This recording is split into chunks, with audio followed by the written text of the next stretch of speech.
bagaimana mengelola orang ya, bagaimana kita berbicara kepada orang lain. Teman-teman yang wajib kita pahami, kalau pengalamanku dengan komunikasi efektif itu, kita ini nggak usah bertele-tele pertama. Maksudnya bertele-tele, bagaimana kita belajar untuk menyampaikan pesan, ya. Sebelumnya kalau misalkan kita ngomongin dari segi keefektif apa susah banget sih ngomongnya. Keefektifan susah banget ngomongnya. Intinya soal ngomongin itu ya, kita wajib memahami dulu unsur-unsur komunikasi itu apa aja. Ya di ilmu komunikasi. Ada namanya komunikan ya, ada namanya komunikator. Nah, komunikator ini kan yang menyampaikan pesan. Ya, komunikator ini yang menyampaikan pesan. Kayak misalkan aku ngomong nih, aku menyampaikan pesan kepada teman-teman. Nah, ini namanya aku disebut komunikator. Nah, teman-teman ketika mendengar apa yang aku sampaikan dari informasi yang telah tadi aku sampaikan sebelumnya, itu disebut komunikan. Nah, komunikan ini adalah orang-orang yang sebenarnya menerima pesan itu sendiri.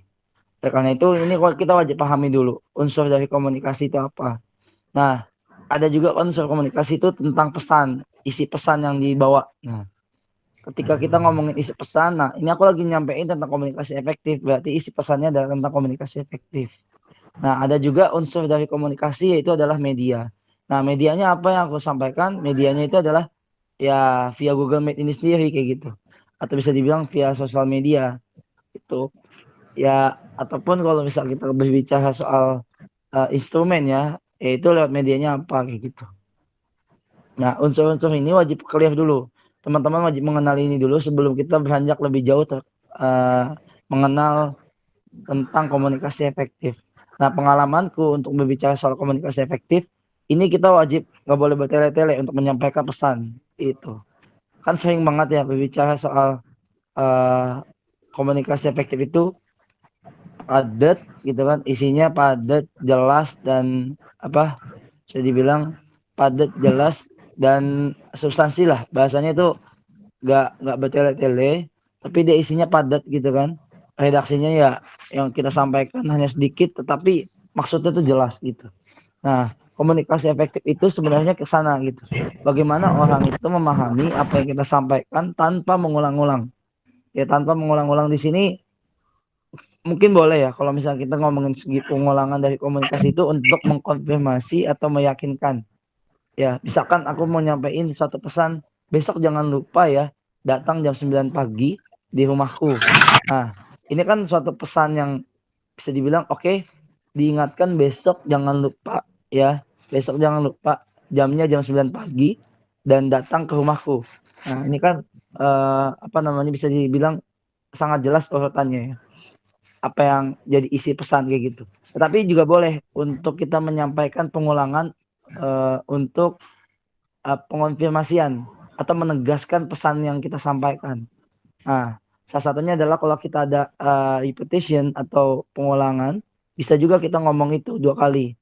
Tetapi yang jadi pembahasan apa namanya dari komunikasi efektif, panjang lebar teman-teman sampaikan pesan itu, isi pesan dengan banyaknya retorika, tapi wajib ada satu penekanan isi pesan yang arahnya itu pengen ngasih tahu kalau misalkan reminder, isi pesannya reminder besok jangan lupa datang ke rumahku jam 9 pagi. Nah, ini sebenarnya yang saya sampaikan bahwasanya kita ketika berbicara soal komunikasi efektif itu sangat jelas dulu apa yang pengen kita sampaikan, pesan apa yang pengen kita sampaikan, tujuannya itu pesan yang kita sampaikan tuh bagaimana kepada para komunikan. Apakah yang kita pengen sampaikan itu hanya untuk meremender atau bisa dibilang mengingatkan para komunikan itu sendiri, atau bisa dibilang untuk mempengaruhi orang-orang yang tadinya nggak mau ke rumah kita itu jadi mau ke rumah kita. Nah, ini kan ada tingkatan lagi. Karena salah satu fungsi dari komunikasi kan itu menyampaikan informasi dan juga bisa mempengaruhi orang lain.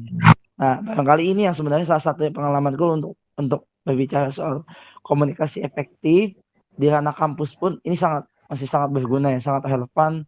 Bahwasanya kita yang salah satu cara untuk lebih konkretnya lagi ya memenuhi apa namanya komunikasi efektif. Teman-teman sebelum berbicara kepada orang lain, kita wajib menganalisis terlebih dahulu orang ini itu bisa dibilang orangnya bagaimana kayak gitu. Entah itu berasal daerah mana, kan biasanya kelihatan tuh ya dari logatnya, pun biasa juga kalau kita kenalan dari namanya kita kelihatan. Nah, kita bisa mengenal itu.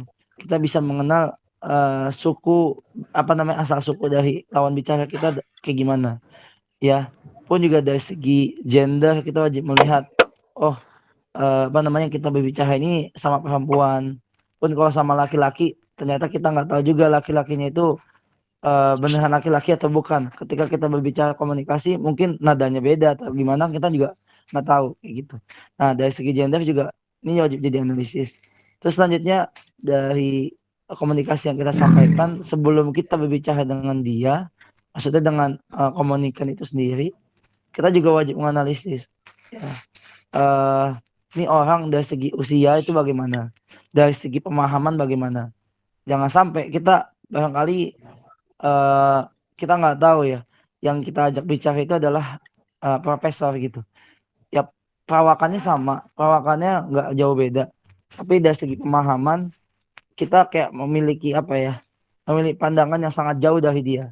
Sehingga apa yang kita sampaikan pesan kepada profesor itu terkadang nggak nyampe gitu.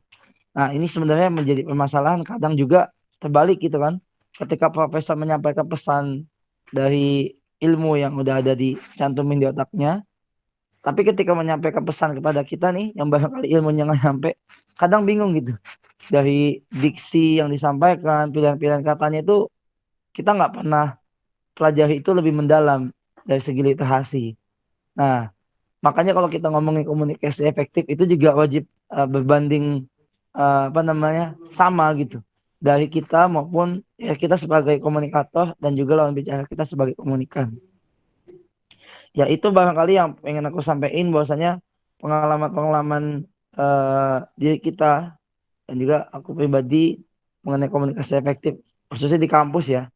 Aku menyampaikan kepada teman-teman anggota, kepada para prodi barangkali ketika aku di prodi, ketika di fakultas, pun ketika di universitas, maksud dari kita menyampaikan pesan ini apa sih? Ini wajib jelas dulu. Jangan sampai teman-teman itu menyampaikan sesuatu yang berhadapan sama pimpinan. Contoh aku pengen ngasih contoh aja. Berhadapan dengan pimpinan kampus, tetapi yang kita sampaikan itu basa-basi gitu. Yang kita sampaikan itu bisa dibilang nggak to the point. Karena kita bisa tahu lah bahwasanya pimpinan kampus aja itu sangat sibuk. Bahkan buat membalas atau melihat pesan kita aja susah gitu, nggak bisa.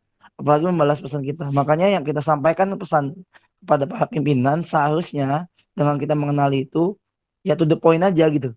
To the point apa yang kita pengen sampaikan, tujuan kita apa, niat kita apa. Karena kalau tidak ke sana arahnya, barangkali ini jadi apa ya komunikasi yang sangat tidak efektif kayak gitu. Dan disertai dengan apa namanya pesan-pesan yang baik lah ya. Karena kita juga menghormati walaupun bahasanya kadang kita berbeda pikiran sama birokrasi kampus, tetapi untuk urusan usia kita juga wajib memahami adab. Ini mohon maaf banget ya kalau suaranya agak habis ya, Mas Robi. Ya mas, halo mas. Masih dengar kan ya? Kebanyakan orasi kayak masih dengar mas. Waduh, ya ini efek kemarin juga aksi, jadi Ya. banyakkan ketawa juga kan. Nah, selanjutnya eh, menjelaskan tentang urgensi dan kiat-kiat melakukan komunikasi efektif. Ya salah satunya itu ya yang aku pengen sampaikan urgensi kita kalau berbicara soal komunikasi efektif itu sangat diperlukan banget. Ya, karena ini bagian dari soft skill terpenting sih kalau yang aku bilang dari sudut pandang mahasiswa itu. Jadi urgensi dari soft skill komunikasi efektif itu ketika memang kita memahami pentingnya berbicara di tempat umum, pentingnya berbicara dan juga mempengaruhi orang lain, ya karena itu komunikasi efektif sangat diperlukan bagi kita semua. Dan dari kiat-kiatnya aku nggak bisa ngomong ini ya. Tadi udah sempat disampaikan di awal bahwasanya cara-cara yang kita pahami adalah kita wajib memahami itu dulu sih. Wajib memahami apa yang tadi aku sampaikan dari segi usia, dari segi gender, dari segi bagaimana kita bisa mengenal lebih jauh terlebih dahulu lawan bicara kita itu latar belakangnya itu bagaimana. Kayak gitu. Nah, selanjutnya lagi ini kalau kita ngomongin dari segi fungsi informasinya ya, fungsi komunikasi efektif dari apa yang tadi aku sempat sampaikan. Yang pertama itu fungsi informasi, ya, itu adalah untuk memberitahukan sesuatu atau pesan kepada pihak tertentu dengan maksud agar komunikan dapat memahaminya. Yang kedua, fungsi ekspresi, itu sebagai wujud ungkapan perasaan atau pikiran komunikator atas apa yang dia pahami, gitu, terhadap suatu hal permasalahan. Selanjutnya yang ketiga itu fungsi kontrol, teman-teman. Jadi menghindari terjadinya sesuatu yang tidak diinginkan. Yang keempat fungsi sosial yang gue ingat ya, yang itu adalah keperluan rekreatif dan keakraban hubungan di antara komunikator dan komunikan. Kadang kalau misalkan kita fungsi sosial yang dimaksud di sini seperti kayak guyon gitu kan. Guyon itu apakah nggak efektif dari apa yang kita pengen sampaikan di pesan kita?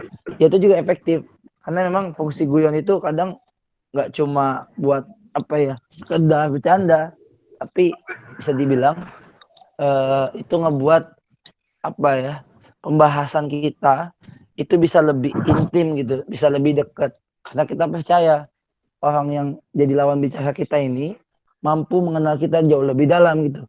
Karena kalau misalkan teman-teman kalau kita pahami ya, emosi jiwa itu kan salah satunya juga tertawa gitu, pun juga menangis. Nah, ketika emosi jiwa itu kita sudah sama-sama rasakan ketika berbicara satu sama lain, ini jadi poin penting komunikasi efektif itu terjalin dengan baik. Makanya kalau teman-teman tahu orang yang sudah nangis bareng sama kita, kadang itu lebih akrab sama kita kayak gitu.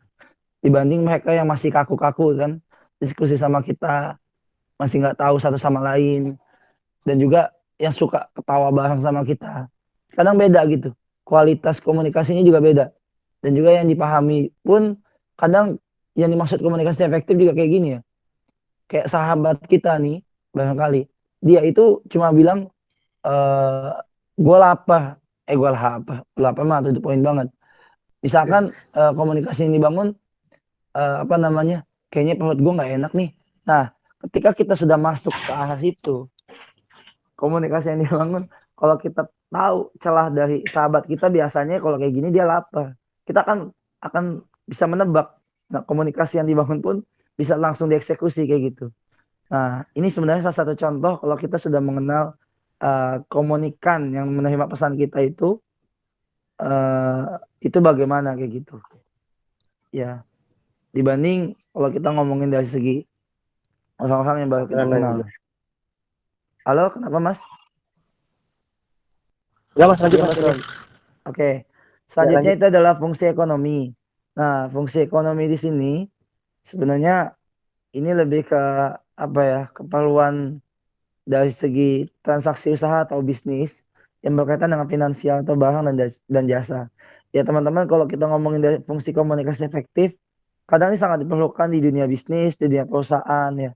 Bagaimana kita menghadapi klien, bagaimana kita menghadapi agen-agen yang nantinya mereka kalau mendengarkan apa yang kita sampaikan itu ngalor ngidul, nggak jelas, nggak to the point. Maksudnya nggak to the point di sini nggak jelas poinnya apa itu. Ini akan menjadi pertanyaan, bahkan akan membawa nama perusahaan dan juga organisasi di antara kita itu buruk di mata klien, di mata anggota, di mata orang luar kayak gitu. Makanya ini sangat penting banget fungsi untuk kita membangun relasi juga kepada yang lain. Nah, aku pengen nyampein sedikit hambatan-hambatan dari komunikasi efektif ya. Yang pertama itu ada tentang status efek ya. Ini adanya perbedaan pengaruh status sosial yang dimiliki setiap manusia. Ya misalkan karyawan dengan status sosial yang lebih rendah harus tunduk dan patuh ya apapun perintah yang diberikan atasan, diberikan bos. Nah, status efek ini kadang yang menjadi hambatan komunikasi efektif itu sendiri gitu kan. Karena ya kita udah ngomongin status, kita udah ngomongin perbedaan dari segi penghasilan. Itu yang pertama. Yang kedua, semantic problems. Yaitu faktor semantik yang menyangkut bahasa yang dipergunakan komunikator sebagai alat untuk menyalurkan pikiran dan perasaannya kepada komunikan. Kayak gitu. Karena biasa banget ini kalau kita ngomongin dari segi bahasa ya, pengucapan atau kesalahan dalam penulisan dapat menimbulkan salah pengertian atau misunderstanding dan juga penafsiran misinterpretation terhadap yang pada gilirannya itu bisa menimbulkan salah komunikasi atau miscommunication. Nah, misalnya ya, kesalahan pengucapan bahasa dan salah penafsiran. Kayak kita ngomong demonstrasi, katanya menjadi demokrasi. Kedelai menjadi keledai. Nah, ini kan dari salah penulisan atau salah bahasa yang kita sampaikan, itu akan membuat salah penafsiran. Sehingga nanti apa namanya bentuknya itu bisa jadi miskom kayak gitu. Nah, selanjutnya itu ada yang ketiga ya, ada perceptual distortion atau bisa dibilang disebabkan karena perbedaan cara pandang yang sempit pada diri sendiri dan perbedaan cara berpikir serta cara mengerti yang sempit terhadap orang lain. Ya, jadi ini apa ya, distorsi perception yang barangkali berbeda di antara kita dan juga orang lain. Selanjutnya yang keempat, cultural difference, ya ini hambatan yang terjadi karena disebabkan adanya perbedaan kebudayaan, agama, dan lingkungan sosial. Dalam suatu organisasi atau bisa dikatakan lembaga ya, terdapat beberapa suku, ras, dan bahasa yang berbeda-beda. Sehingga ada beberapa kata-kata yang memiliki arti berbeda di tiap suku. Seperti contoh kata jangan. Ya dalam bahasa Indonesia artinya tidak boleh.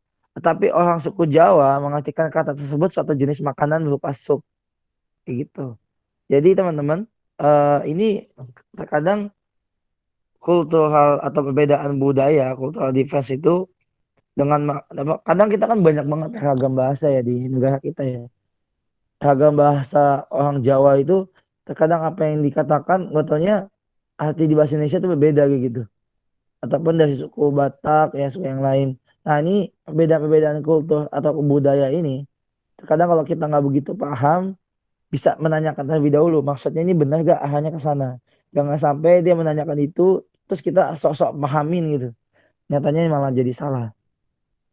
Nah, yang selanjutnya itu physical distraction atau hambatan ini disebabkan oleh gangguan lingkungan fisik terhadap proses berlangsungnya komunikasi. Kayak contoh, suara riuh orang-orang atau kebisingan, suara hujan atau petir, dan cahaya yang kurang jelas. Ini hambatan-hambatan yang biasanya ada di komunikasi efektif ya. Eh, Selanjutnya itu ada poor choice of communication channels, yaitu gangguan yang disebabkan pada media yang dipergunakan dalam melancarkan komunikasi. Contoh dalam kehidupan sehari-hari, misalnya sambungan telepon nih, yang terputus-putus, suara radio yang hilang dan muncul, gambar yang kabur pada pesawat televisi, huruf ketikan yang buram pada surat sehingga informasi tidak dapat ditangkap dan dimengerti dengan jelas.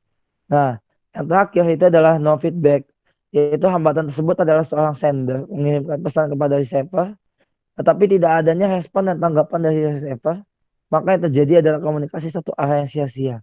Seperti contohnya nih ya, kayak seorang manajer menerangkan suatu gagasan yang ditunjukkan kepada para karyawan. Dalam penerapan gagasan, para karyawan itu nggak memberikan tanggapan atau respon dengan kata lain. Atau dengan kata lain nggak peduli lah dengan gagasan seorang manajer. Nah, kadang kalau kita nggak ada feedback, kalau misalkan ditanya paham atau nggak paham.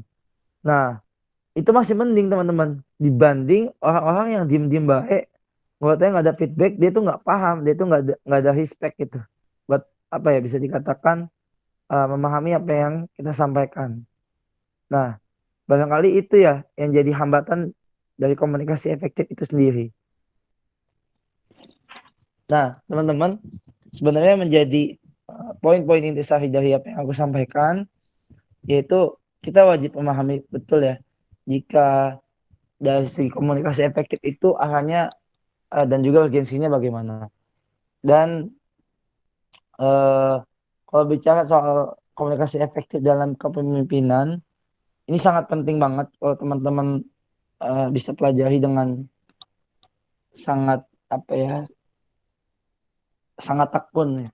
Karena pelajaran komunikasi efektif ini, kalau kita sudah sudah expert di bidangnya, terkadang kita tuh bisa apa ya, bisa kemana-mana gitu, kenal sama orang. Kalau teman-teman tahu, wartawan itu bisa masuk kemana aja, ya ngomong sama TNI masuk, sama polisi masuk, sama mahasiswa masuk, sama rakyat jelata masuk, sama orang-orang kaya masuk, karena emang mereka punya bekal yaitu memahami komunikasi orang gitu secara efektif. Entah itu profesinya apa, entah itu status sosialnya bagaimana, entah itu dia latar belakangnya kayak gimana gitu. Nah, ini yang sebenarnya menjadi pelajaran bagi kita. Nggak harus kita jadi wartawan, tetapi ilmu komunikasi efektif itu mampu kita pelajari untuk membantu kegiatan dan juga keilmuan kita dalam apa ya, pelajaran menjadi mahasiswa kayak gitu. Ya, dan ini juga motivasi kita kepada teman-teman semua bahwasanya inovasi untuk di tahap era milenial pada hari ini sangat perlu dilakukan. Dan komunikasi efektif ini nggak cuma harus kita menyampaikan lewat lewat apa ya, lewat verbal secara langsung, karena ngomongin di era pandemi kita juga wajib melihat peluang yang bisa kita maksimalin, yaitu sosial media. Apa yang kita sampaikan, apakah caption itu bisa mewakili keresahan, itu sampaikan. Apakah bentuk video, ketika teman-teman mampu untuk editing video itu mampu untuk mewakili keresahan, ya monggo sampaikan. Dan juga desain-desain yang sebenarnya jauh lebih kreatif di era sekarang mampu diterima ya terhadap pesan-pesan lainnya. Makanya inovasi dan juga pemaksimalan peluang ini wajib kita cari gitu kan ketika berbicara di era pandemi seperti ini. Mungkin itu yang bisa aku sampaikan. Suara udah makin habis. Selebihnya kita diskusi aja. Aku kembalikan kepada Mas Robi. Kurang lebihnya mohon maaf. Billahi taufiq wal hidayah. Wassalamualaikum warahmatullahi wabarakatuh.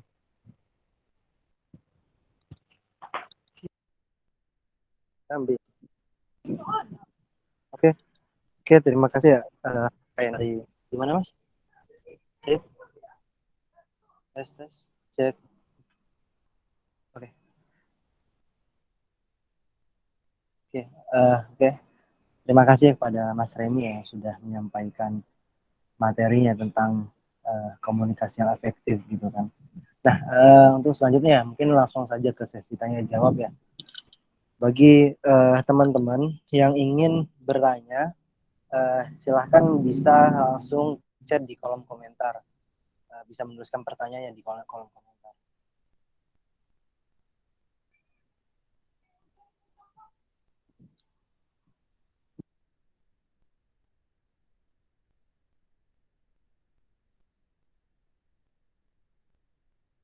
Bagaimana?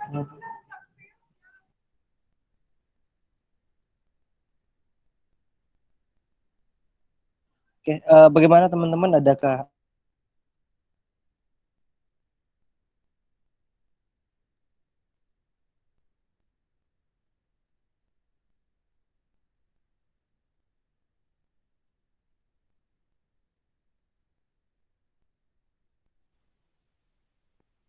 Oke ya, mungkin kalau ya ini ada pertanyaan ya. Dari Rian Maulia Muhammad dari FE UNY, izin bertanya Mas, sebagai seorang yang sedang memiliki amanah di kampus, kemudian perlunya banyak koordinasi dengan birokrasi kampus, tetapi dari birokrasi kampus sendiri masih banyak ketidakjelasan dan informasi yang selalu berubah-ubah. Lalu bagaimana caranya kita menyampaikan informasi tersebut kepada staf kita agar tetap terjalin komunikasi yang efektif? Apakah semua informasi harus diberikan atau hanya informasi yang sudah pasti saja? Itu Mas Remi. Jadi pertanyaannya ya, ketika kita mendapatkan amanah ya di kampus gitu kan, pastinya banyak sekali ya koordinasi komunikasi yang terjalin kepada birokrasi. Nah, jadi pertanyaan ya, bagaimana caranya kita menyampaikan informasi tersebut kepada staf kita agar terjalin komunikasi yang efektif, dan juga apakah semua informasi yang diberikan atau informasi yang dari birokrasi kita berikan atau hanya yang sudah jelas, yang sudah pasti jelasnya. Oke, gitu Mas Remi. Eh, Monggo bisa langsung dijawab aja Mas. Oke, jawabannya wajib diperhatiin dulu ya. Yang apa namanya? Yang bertanya itu siapa gitu. Kalau misalkan yang dimaksud itu adalah staffnya itu bagaimana? Dari segi pemahaman ya. Karena kita juga nggak bisa ngebandingin, wah dia staff, bisa dibilang udahlah lu nggak boleh tahu lah informasi yang seharusnya gitu. Ataupun kadang ada wakil kita, misalkan kita jadi ketua, atau kan sejawat kita ya, sesama menteri barangkali, sesama apalagi Menko, bisa dibilang sesama staf juga. Terkadang pemahaman itu nggak bisa dibatasi dengan struktural kepengurusan. Bisa jadi stafku atau anggotaku itu lebih memahami tentang gerakan dibanding aku pribadi gitu, selaku ketua. Makanya wajib dilihat dulu pemahamannya bagaimana. Kalau pemahamannya itu mampu untuk yang kita sampaikan informasi secara gamblang, dan dia ketika disampaikan informasi mampu untuk mengolah itu dengan baik dan mampu juga untuk membantu kita bagaimana langkah selanjutnya, ini sangat relevan juga gitu. Makanya harus dilihat adalah bagaimana kita menganalisis informasi yang kita sampaikan kepada staf kita ya, itu dari segi pemahamannya bagaimana itu. Karena kita nggak bisa batasi juga pemahaman orang itu dari struktur kepengurusan di organisasi. Itu yang pertama Mbak. Terus yang kedua, Mbak lagi, Rian Maulia ya. Iya Mas, itu yang pertama Mas. Mas Rian. Ya, saya lihat ada Maulianya soalnya. Yang kedua, ketika kita sudah menganalisis pemahaman dari anggota kita atau staf kita, ya yang kita lihat seberapa urgent kita menyampaikan informasi ini gitu. Kalau misalkan nggak urgent banget, ya perlu ada waktu untuk dikelola kembali. Jangan sampai informasi yang kita sampaikan itu juga malah malah menjadi apa ya, menjadi bumerang bagi kita ketika informasi itu kesebar luas gitu. Tapi nggak ada pertanggungjawaban terhadap staf yang kita berikan informasinya untuk mengolah informasi ini dengan baik. Nah, ini juga wajib dicek kayak gitu. Bagaimana seberapa urgent kita memberikan informasi ini. Itu yang kedua. Yang ketiga juga kadang ini di faktor hal lainnya ya. Informasi yang nantinya itu menjadi overload kepada orang-orang sekitar kita itu bisa membuat orang-orang yang lainnya pun yang tadinya dari segi pemahaman belum nyampe gitu kan, ataupun dari segi waktu juga atau urgensi juga belum bisa dibilang perlu, ini akan membuat apa ya, permasalahan-permasalahan lanjutan kalau kita nggak bisa menganalisis atau kalkulasi lebih mendalam terhadap itu paling Mas Rian. Aku kembalikan ke Mas Abi. Oke, terima kasih ya kepada Mas Remi yang sudah luar biasa ya menjawab pertanyaan. Mungkin dari teman-teman ada lagi yang ingin bertanya. Nah ini masuk satu lagi Mas. Oke, terima kasih Mas Remi yang telah menyampaikan materinya yang luar biasa. Maaf sebelumnya saya bisa dari UNY izin bertanya, bagaimana untuk mengatasi miskomunikasi saat komunikasi, apalagi komunikasi saat pandemi yang terbatas via daring. Nah, jadi bagaimana Mas kira-kira? Oke, mengatasi miskomunikasi saat komunikasi, tentunya kita wajib lihat dulu ya permasalahannya itu ada di mana. Kalau tadi aku bilang miskomunikasinya itu di salah penafsiran kata, salah penafsiran bahasa. Nah, ini wajib dikelirin di situ. Itu. Pun kalau misalkan kita udah tahu apa miskomnya itu di mana nih, kayak contoh apa namanya, bicara orang sakit ya sama dokter itu nggak bakal bisa nyembuhin kalau dirasa yang dokternya itu nggak tahu gitu sakitnya di mana. Kalau tiba-tiba ngasih obatnya itu untuk obat kepala, nggak tahu sakitnya itu di apa namanya di tangan, kan nggak bisa itu. Makanya ya wajib sesuai obatnya juga untuk kepala. Makanya untuk ngomongin miskomunikasi kita juga wajib lihat nih penyakitnya ada di mana nih. Kalau penyakitnya itu ada di sisi multitafsir bahasa, ya kita kelirin di situ. Kalau permasalahannya itu dari segi psikis masing-masing orang, contoh lawan bicara kita lagi capek, tapi nada kita yang pengen kita sampaikan nggak taunya juga eh, agak ngegas gitu. Padahal niat kita biasa aja. Nah, katanya clearnya di situ kan. Masalahnya itu adalah orang lawan bicara kita ini dia sedang capek-capeknya pun dari apa yang kita sampaikan dengan gak ada niatan kita emosi, tapi karena apa ya? Karena menafsirkannya dari segi fisik atau psikisnya itu berbeda, ini ngebuat eh, apa ya? Dari segi komunikasi pun jadi tersendat kayak gitu. Nah, kalau ngomongin dari via daring, ya emang kita nggak bisa maksimalin ini ya, nggak bisa salin keadaan juga. Kalau misalkan miskomunikasi akan semakin banyak kalau daring gitu. Makanya harus ketemu. Sebenarnya nggak gitu juga. Yang wajib teman-teman pahami adalah bagaimana kita bisa memaksimalkan peran kita dari media apapun itu dan menganalisis jika kesalahan itu ada di mana sih. Mau daring mau offline sebenarnya itu sama aja. Mungkin apa namanya yang menjadi pembeda sedikit adalah kita ini mampu melihat secara keseluruhan gimmick dari bawah kaki sampai kepala itu bagaimana penyampaian dan juga penerimaan pesan dari lawan bicara kita. Berbeda kalau kita ngomongin online mungkin hanya sebatas muka gitu kan, hanya sebatas badan yang ada di atas gitu, leher segala macam. Kalau misalkan kita berbicara via daring. Nah, itu. Jadi kadang kan kalau kita ngomongin body language, penyampaian pesan orang di komunikasi itu, kalau teman-teman pahami juga ya, kaki itu juga bisa melihat ketidaknyamanan dia dalam penerimaan pesan. Itu. Nah, ini panjang lah kalau kita berbicara kayak gini. Intinya jadi yang menjadi pembeda via daring sama via online tuh ke situ aja sih. Ya, mungkin gitu. Siapa namanya? Mbak Mbak ini ya. Nah, Mbak Nisa. Ya, Mbak Nisa. Ya, oke, terima kasih ya Mas Rina terjawab. Mungkin dari teman-teman ada lagi yang ingin bertanya, dipersilahkan ya. Eh, Sebelum masuk ke ini ya, closing statement dari Mas Reni.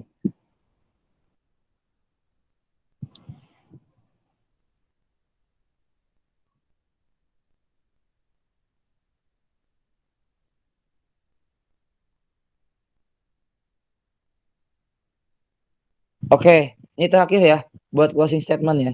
Ya, iya Mas. Yang aku sampaikan untuk closing statement pada hari ini, sebelumnya terima kasih kepada teman-teman panitia sudah mengundang. Suatu kehormatan juga bisa datang kepada acara sore hari ini.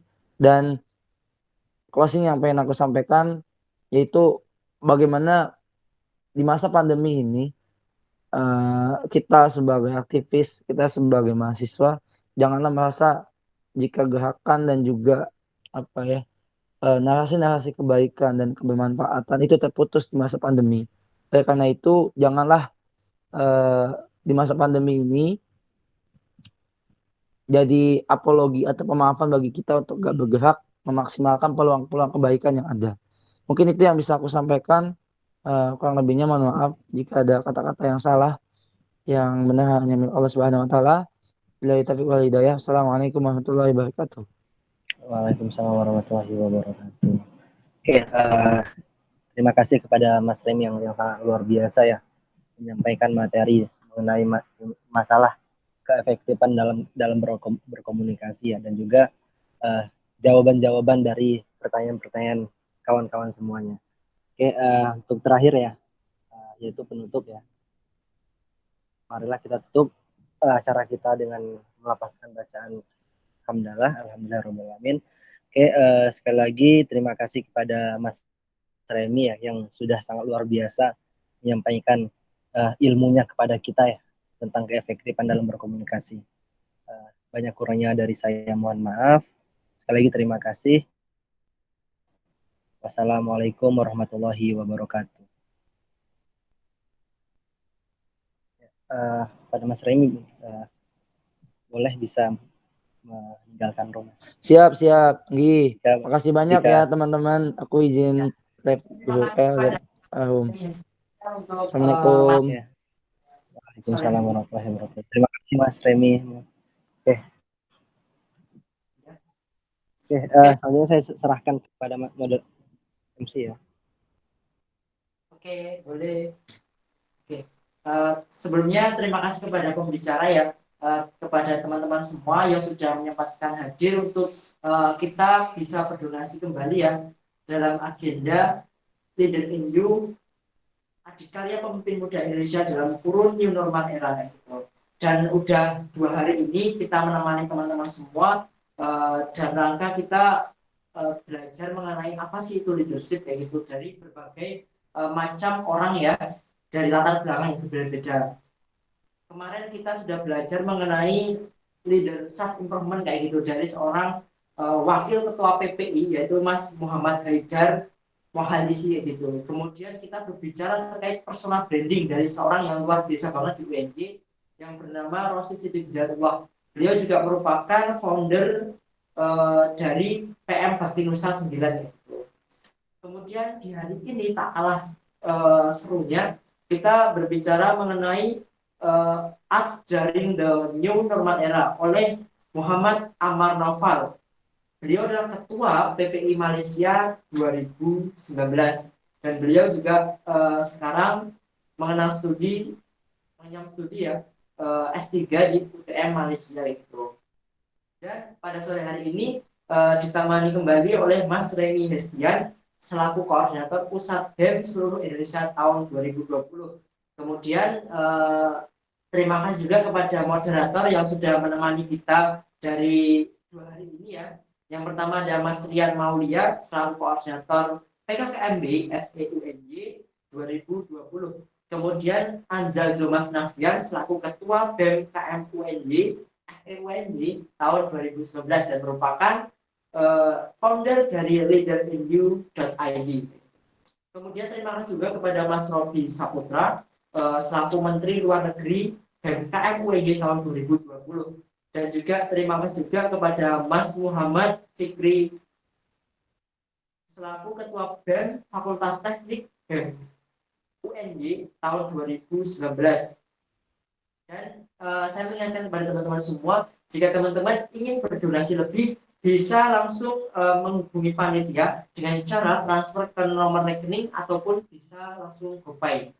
Atau bisa ketemuan langsung sama teman-teman panitia di sekitar kampus atau di wilayah Jakarta. Kemudian seluruh hasil donasi ini kita akan sumbangkan kepada yang lebih membutuhkan kayak gitu, khususnya bagi masyarakat yang terdampak COVID-19 yang akan kita salurkan melalui aksi cepat tanggap atau ACT itu. Dan jangan lupa teman-teman untuk follow kami di @leaderinYou.id itu. Follow Instagram kami di leaderinYou.id. Mungkin itu saya lebih dan kurangnya mohon maaf ya dalam apabila dalam 2 hari ini banyak salah kata, banyak salah tingkah saya yang kurang berkenan. Kami selaku panitia mohon maaf sebesar-besarnya kayak gitu. Dan nanti teman-teman masih bisa mengunjungi kembali ya materi-materi yang terlewat. Misalnya kemarin hari pertama teman-teman belum mengikuti sesi yang pertama, sesi yang kedua teman-teman nanti bisa download di grup ya melalui Word kayak gitu.